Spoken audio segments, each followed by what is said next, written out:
빌립보서 1장 3절에서 7절까지 말씀을 제가 봉독하도록 하겠습니다. 내가 너희를 생각할 때마다 나의 하나님께 감사하며 간구할 때마다 너희 무리를 위하여 기쁨으로 항상 간구함은 너희가 첫날부터 이제까지 복음을 위한 일에 참여하고 있기 때문이라. 너희 안에서 착한 일을 시작하신 이가 그리스도 예수의 날까지 이루실 줄을 우리는 확신하노라. 내가 너희 무리를 위하여 이와 같이 생각하는 것이 마땅하니 이는 너희가 내 마음에 있으며 나의 매임과 복음을 변명함과 확정함에 너희가 다 나와 함께 은혜에 참여한 자가 됨이라. 하나님의 말씀입니다. 하나님께 감사합니다. 사도 바울은 옥중에서 빌립보 교회를 향해서 편지를 쓰며 그들을 향한 자신의 마음을 표현합니다. 바울은 그들을 생각할 때마다 감사할 수 있었고 그들을 위해 기쁨으로 간구할 수가 있었습니다. 바울이 빌립보 교회를 향해서 그러한 마음을 품을 수 있었던 까닭은 무엇일까요? 그들이 아무런 문제도 없고 부족한 것도 없는 완전한 교회였기 때문일까요? 그렇지 않습니다. 빌립보 교회는 연약했고 가르침이 필요했으며 기도가 필요한 교회였습니다. 그럼에도 바울은 그러한 빌립보 교회를 생각하며 감사할 수 있었고 기쁨으로 간구한다라고 그렇게 고백합니다. 우리 오늘 말씀을 통해서 사도 바울이 어떠한 이유로 감사하고 있는지 살펴보고 그것이 지금 우리에게 어떻게 적용되는지를 살펴보기를 원합니다. 바울의 감사와 간구는 3절에서 5절 말씀에서 확인이 됩니다. 내가 너희를 생각할 때마다 나의 하나님께 감사하며 간구할 때마다 너희 무리를 위하여 기쁨으로 항상 간구함은 너희가 첫날부터 이제까지 복음을 위한 일에 참여하고 있기 때문이라. 빌립보 교회는 복음을 위한 일에 참여하고 있었습니다. 이때 참여하다라는 말은 개역 한글 성경에서는 교제하다라는 말로 번역을 하고 있습니다. 그 이유는 헬라어 성경에서 이 단어를 코이노니아라는 단어로 사용을 하고 있기 때문입니다. 코이노니아는 사귐, 나눔, 교제, 동참이라는 뜻을 가지고 있습니다. 그래서 사회적으로 모임을 가질 때에도 이러한 표현들이 사용되곤 합니다. 그래서 우리가 교회 안에서 교제라고 할 때에는 만나서 먹고 대화를 나누며 그렇게 즐거운 시간을 보내는 것을 코이노니아, 교제라고 이해를 하곤 합니다. 물론 그러한 모임도 교제라고 말을 할 수가 있을 것입니다. 그런데 오늘 본문에서 사도 바울이 말하는 복음에 참여하는 것은 즐거운 것 이상의 것을 우리에게 가르쳐주고 있습니다. 바울은 코이노니아를 복음과 짝을 지어서 설명합니다. 5절에서 복음을 위한 일에 코이노니아한다라고 말씀하는 것이죠. 교회가 복음 안에서 교제하고 복음을 위한 일에 참여하고 있었던 것입니다. 실제로 바울은 이 코이노니아라는 단어를 말할 때에 일반적인 모임에서의 친교, 사귐보다도 복음과 연결해서 많이 설명을 하곤 합니다. 그래서 복음 사역에 동참하고 물질과 기도로 후원하는 일, 성령 안에서 영적인 사귐을 갖는 일, 고난을 나누는 일, 예수님과 사귐을 갖는 일, 이러한 것들을 표현할 때에 교제를 하고 있다, 참여하고 있다라고 그렇게 사도 바울은 표현하곤 합니다. 사도 바울은 빌립보 교회를 생각할 때에 일반 사회에서는 나타날 수 없는 신비하고 놀라운 일이 복음 안에서 나타나고 있음을 지금 발견하고 있는 것입니다. 그렇다면 빌립보 교회는 어떤 곳이었을까요? 우리는 사도행전 16장에서 바울을 통해서 빌립보 지역에 복음이 선포되고 예수 그리스도를 믿는 자들이 나타나고 있음을 발견하게 됩니다. 빌립보 교회 안에는 유대인으로서 개종한 여인인 루디아라는 여인이 있었습니다. 그녀는 하나님을 섬기는 경건한 유대인이었습니다. 그런데 그녀가 사도 바울의 복음을 듣고 세례를 받아 빌립보의 성도가 됩니다. 그리고 자신의 집을 내어주며 바울이 복음을 전하는 일에 열심히 협력하며 여러 도움을 줍니다. 이처럼 유대인이자 또 부유한 상인이었던 그녀가 빌립보 교회의 신자가 되었음을 우리는 발견하게 됩니다. 또한 빌립보 교회에는 이러한 여인뿐만 아니라 귀신 들려 악령의 종로로 타던 여종과 같은 일도 있었습니다. 악령의 지배를 받던 한 여종은 점을 치는 것으로서 그 주인들에게 많은 이익을 가져다 주는 자였습니다. 그러나 바울에 의해서 그녀를 사로잡고 있던 귀신이 쫓겨나게 되고 그녀는 더 이상 악령의 지배를 받지 않게 됩니다. 그녀는 귀신의 지배로부터 나음을 받고 구원을 받은 사람이었습니다. 비천하여 온전한 사람 대접을 받지 못하던 그러한 여종도 그리스도 안에서 귀신으로부터 해방받는 구원을 받는 일이 일어나게 된 것입니다. 또한 빌립보 교회에는 자신에게 닥친 문제를 해결하지 못하여 자살하고자 했던 간수도 존재했습니다. 그 간수는 자신이 지키던 죄인들이 다 도망간 줄 알고 칼로 자결을 하고자 했습니다. 그러나 그런 사람도 복음을 듣고 세례를 받았으며 그와 온 집안이 하나님의 백성이 되는 놀라운 일이 일어나게 되는 것이죠. 이처럼 빌립보 교회는 다양한 사람들이 구성원이 되어 하나님의 교회를 이루어 갔습니다. 경건한 유대인, 귀신 들려 살아가던 자, 해결할 수 없는 문제 때문에 자살하려던 자. 세상적인 표준으로 보자면 이들을 하나로 결합시킬 만한 어떠한 이유도 근거도 존재하지 않았습니다. 그러나 그들은 특별하고 위대한 한 가지를 소유하게 됩니다. 바로 그리스도로 인한 복음입니다. 하나로 모일 수 없었던 그들이 복음 안에서 참된 코이노니아를 경험하게 된 것입니다. 복음이 그들을 한 공동체로 불렀으며 복음이 그들을 형제요, 자매요, 성도라고 불리게 한 것입니다. 이처럼 바울이 빌립보 교회를 보며 감사하고 기뻐할 수 있었던 것은 복음 안에서 새로운 교제가 이루어지고 있었기 때문입니다. 만일에 우리 중에 누군가가 부유함을 근거로서 다른 그리스도인과 교제하기를 원한다면 그 사람은 부유하지 못한 다른 그리스도인들은 자신의 이웃의 범주에서 제외하고 말 것입니다. 또 어떤 사람이 사회적인 신분에 따라서 그리스도인으로서 교제하기를 원한다면 그 사람은 사회적인 신분이 좋지 못한 사람들은 자신의 이웃의 범주에서 제외하게 될 것입니다. 그런데 오늘 빌립보 교회를 통해서 발견하는 것은 복음은 전혀 그렇지 않다는 것입니다. 복음은 모든 사람을 그리스도 안에 교제로서 초대하고 있습니다. 지금 이 시간 우리가 교회로 모여서 함께 예배하며 기도로 나아갈 수 있는 것은 하나님께서 우리를 복음 안에서 초대하고 계시기 때문입니다. 그렇다면 빌립보 교회의 복음을 위한 참여가 얼마나 신뢰할 만하며 얼마나 안정적이었다라고 말을 할 수가 있을까요? 우리만 보더라도 우리의 의지와 우리의 결단, 신앙을 향한 우리들의 헌신이 얼마나 지속적이고 얼마나 열정적일 때가 있나요? 우리의 의지는 금방 타올랐다가 금방 또 식어버리곤 합니다. 그래서 우리나라 사람들은 냄비근성이라는 표현을 쓴다든지 작심삼일이라는 표현을 사용하곤 합니다. 그러나 이것은 단순히 우리나라 사람들만의 문제가 아니라 죄 가운데 살아가는 모든 사람들의 본성을 뜻하는 것일 것입니다.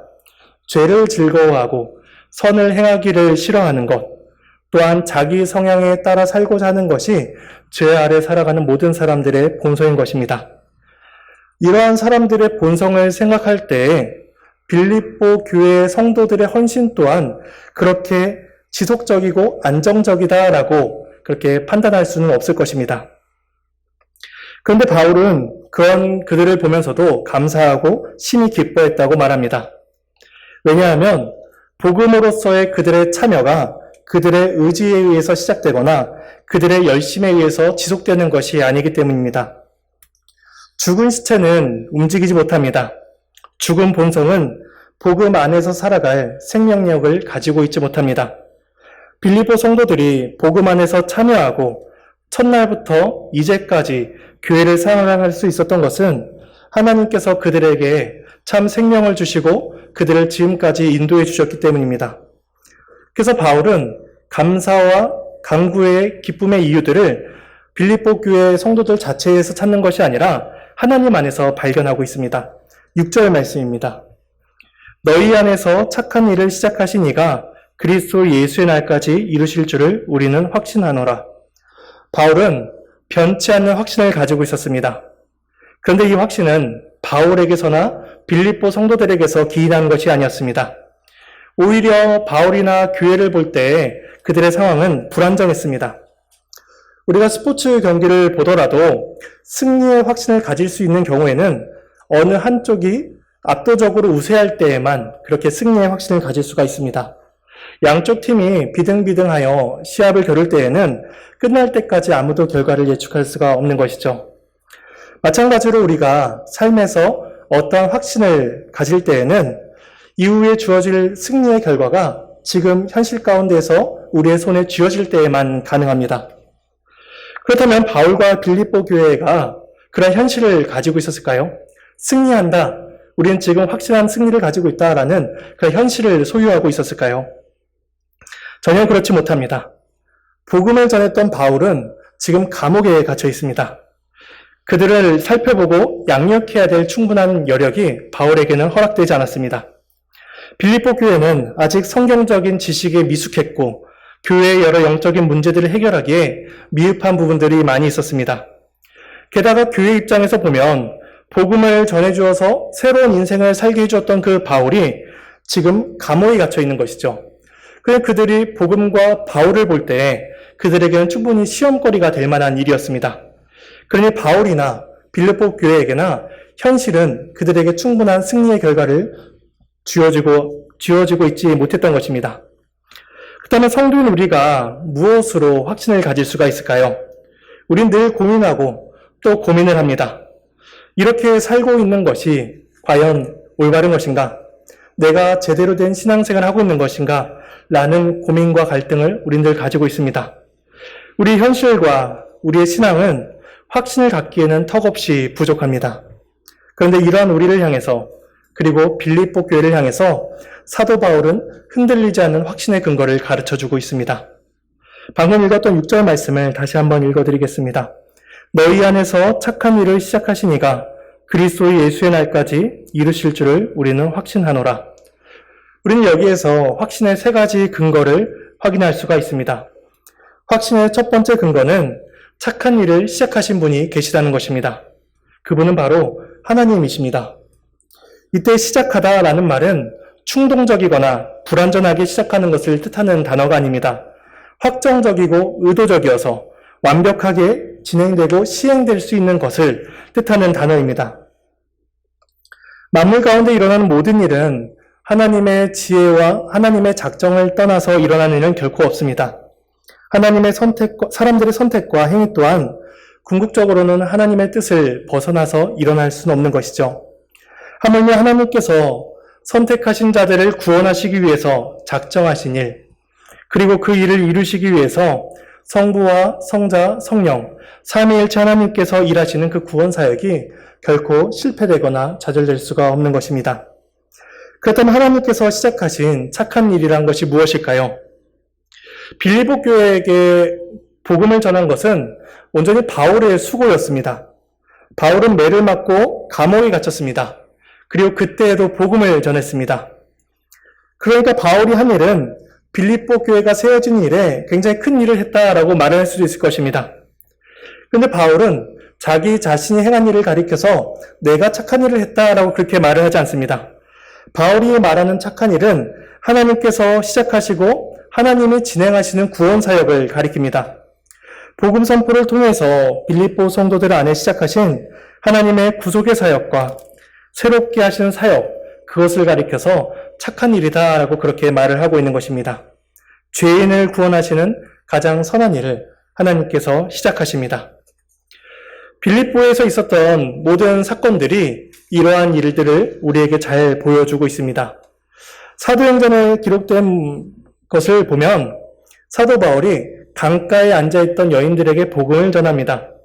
그런데 그때 주님께서 루디아라 여인하는 그 여인에게 역사를 하십니다.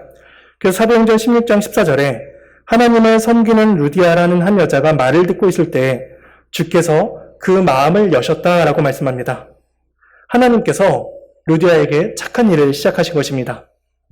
또한 바울이 귀신 들린 여종에게서 귀신을 내어 쫓을 때에도 예수 그리스도의 이름으로 명합니다. 여종은 하나님의 능력으로 예수 그리스도의 이름의 능력으로서 구원을 받았습니다.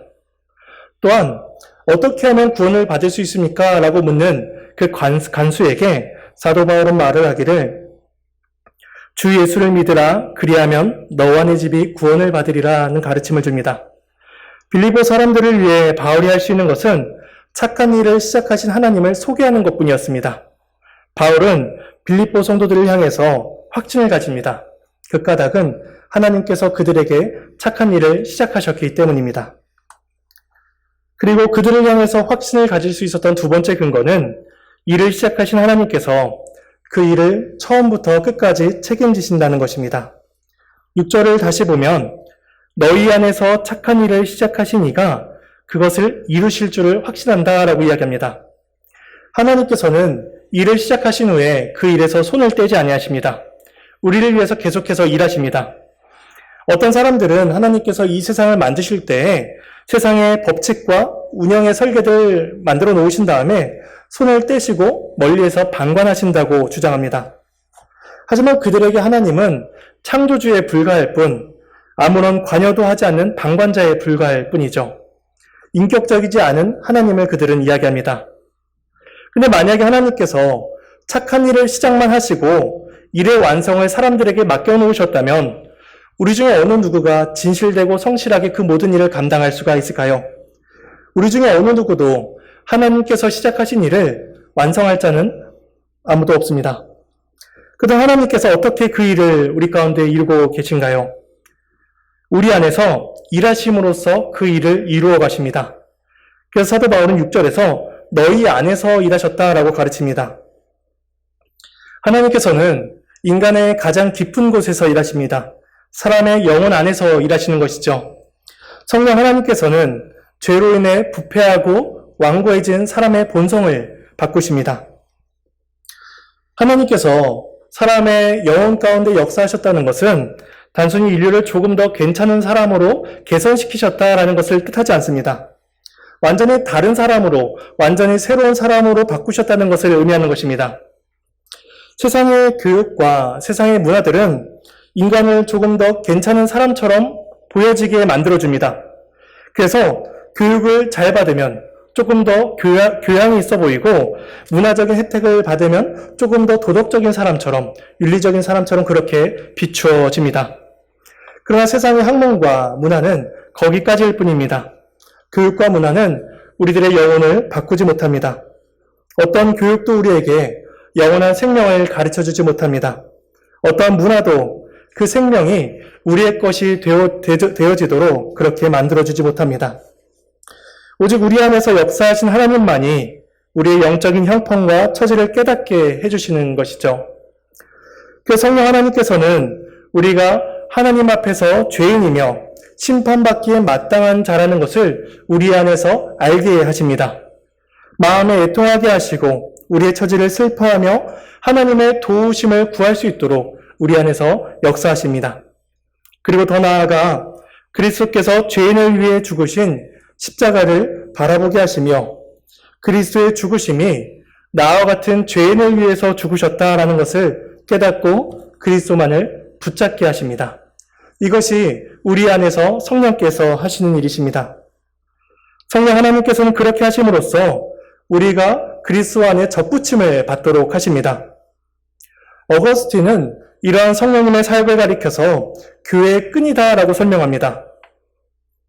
성령님께서 신자와 교회를 하나의 끈으로 묶으셔서 연합을 시키시고 생명을 공급받도록 만들어 주신다는 것입니다. 신자의 믿음이 교회의 끈이 될 수가 없습니다. 우리가 어느 교회에 소속되었다라는 이 사실이 교회의 끈이 될 수가 없습니다.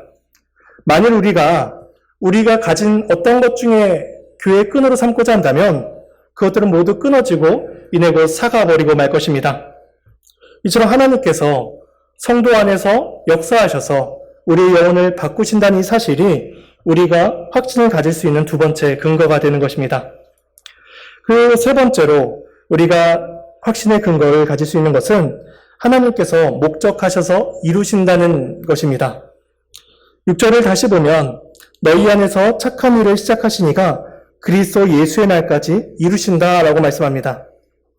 사람들은 어떤 일을 할 때 목적을 세우고 목적에 따른 계획들을 진행해 나갑니다. 그런데 우리들이 가진 모든 목적들은 외부의 환경이나 우리들의 의지의 부족이나 능력의 부족에 의해서 늘 좌절되고 변경될 때가 많이 있습니다. 만약에 하나님께서 우리에게 목적을 세우라, 신자로서 합당한 목적을 세우라 그렇게 명하셨다면 우리는 원대한 목적을 세워놓고 그 앞에서 실패하거나 아니면 우리가 실천할 수 있다라고 생각할 만한 아주 낮은 수준의 목적들을 세우고 말 것입니다. 그런데 하나님께서는 감사하게도 한 영혼을 구원하신 일에 있어서 우리들의 의지력이나 우리들의 목적에 따라서 그렇게 일하지 않으셨습니다. 하나님께서 친히 우리를 향한 목적을 세우셨습니다. 그리고 그 목적을 향해서 이루어 가십니다. 그렇다면 우리의 목적은 무엇일까요? 그것은 우리 안에 시작된 착한 일이 그리스도 예수의 날까지 이루어지는 것입니다. 이때 그리스도 예수의 날이란 그리스도께서 재림하시어 의와 불의에 대해서 심판하신 날을 가리킵니다. 그러니까 짧게는 한 개인의 육체의 죽음 때까지, 그리고 길게는 마지막 종말의 때까지 하나님께서 각 사람에게 목적하신 바를 이루어 가신다는 것입니다. 그렇게 함으로써 모든 신자들이 그리스도의 날에 흠없고 점없는 자로서, 책망할 것이 없는 자로서 세워지게 하신다는 것이죠.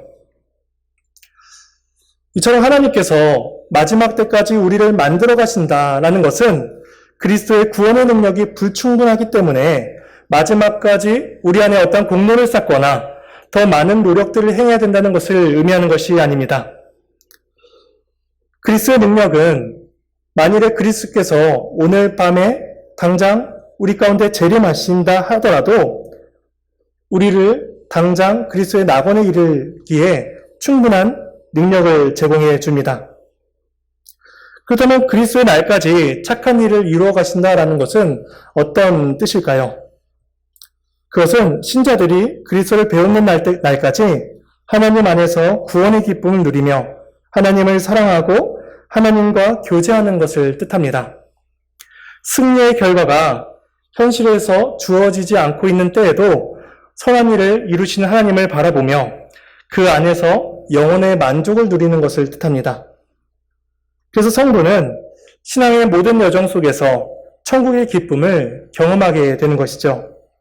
하나님이 우리 하나님이 되시고 우리가 하나님의 자녀가 되는 것을 이 세상 가운데서 우리는 경험하게 되는 것입니다. 그렇다면 그리스도 예수의 날에 어떤 일이 일어나게 될까요? 한 가지는 삼위일체 하나님에 대한 영광이 고백된다는 것입니다. 하나님께서 선택하신 영혼을 포기하지 아니하시고 구원의 날까지 빚으신 그 하나님의 사랑과 긍휼에 대해서 모든 피조물들이 하나님께 모든 영광을 올려드리게 될 것입니다. 또 다른 한 가지는 구원받은 성도 한 명 한 명이 가장 복되고 영광스러운 영화의 상태를 경험하게 된다는 것입니다. 그리스도께서 피 흘려 사신 영혼의 가치는 이 세상의 어떤 보화보다도 값지며 찬란한 빛으로서 드러나게 될 것입니다. 사도 바울은 고린도후서 8장 23절에서 형제들을 가리켜서 이렇게 이야기합니다. 그리스도의 영광이라. 이처럼 마지막 때에 하나님께서는 자기 백성들을 향하여서 이들이 나의 영광이다.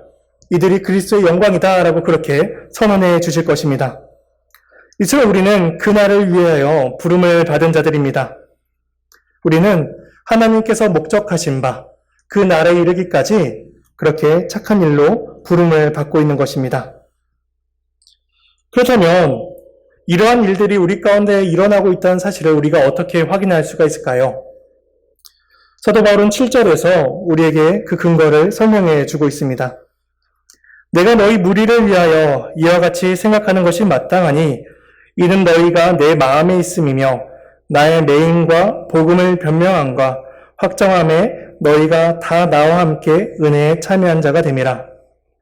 바울은 빌립보 성도들을 향하여서 이와 같이 생각하는 것이 마땅하다라고 그렇게 이야기합니다. 그 증거로서 그들이 바울과 같은 진리를 고백하고 있으며 그 진리를 위해서 살아가고 있다라고 그렇게 예로 들어 설명하고 있습니다. 그래서 너희가 내 마음에 있음이며 나의 매임과 복음을 변명함과 확정함에 너희가 함께 참여하고 있다라고 그렇게 말하고 있는 것이죠. 이때 복음을 변명한다는 것은 복음을 반대하는 목소리에 대해서 반론하고 변증하고 불편해하고 복음을 옹호하는 자세를 가리킵니다. 또한 복음을 확정한다라는 것은 복음에 대한 확실한 증거를 가지고 그것을 증거하는 자세를 뜻합니다. 이것을 한마디로 표현한다면 복음이 말하는 모든 것을 참된 진리로 받아들이고 사는 것이다 라고 말을 할 수가 있을 것입니다. 그러니 복음이 말씀하는 바 의인은 없으며 오직 예수 그리스도를 믿음으로만 구원을 받는다라는 이 진리를 붙들고 사는 것을 뜻합니다. 이제는 나의 정욕과 욕심을 따라 살기를 미워하고 주님께서 허락하신 거룩한 삶을 살고자 하는 그런 마음으로 살아가는 것을 의미합니다. 또한 그리스도께서 베풀어 주신 사랑에 비하면 한없이 나의 사랑이 부족하지만 그럼에도 그리스도를 사랑하고자 하는 마음과 간절한 소망을 가지고 살아가는 자세를 의미합니다. 이처럼 죄를 미워하고 그리스도를 소망하고 있다면, 그리스도를 사랑하고 있다면 하나님께서 우리 안에 착한 일을 시작하신 그 증거요 열매다라고 사도 바울은 말을 하고 있는 것입니다. 왜냐하면 하나님 외에는 어느 누구도 우리에게 그러한 마음을 허락해 주지 못하기 때문입니다. 이제 오늘 본문에서 사도 바울은 빌립보 성도들에게서 나타난 은혜의 열매들을 가르쳐주고 있습니다. 그리고 그 열매를 통하여서 그들 가운데 일하신 하나님의 일하심의 확신을 그들에게 증명해 주고 있습니다. 그리고 더 나아가서 그 일을 베풀어 주신 하나님에 대한 감사와 기쁨의 간구들을 올려드리고 있는 것입니다. 이처럼 우리 또한 사도 바울과 같이 우리에게서 나타난 은혜의 열매들을 확인할 수가 있습니다. 또한 그 열매들을 통하여서 하나님이 시작하신 착한 일을 믿음으로 고백하며 확신할 수가 있는 것이죠. 그리고 우리는 그 모든 은혜들을 베풀어 주신 하나님께 감사와 기쁨의 고백들을 올려드릴 수 있는 것입니다. 이러한 일들이 우리 가운데 지금 이루어지고 있는 것입니다. 하나님께서 베풀어 주신 확신과 열매와 감사의 고백들이 저와 여러분 가운데 가득하게 넘치기를 소망합니다. 함께 찬송하시겠습니다.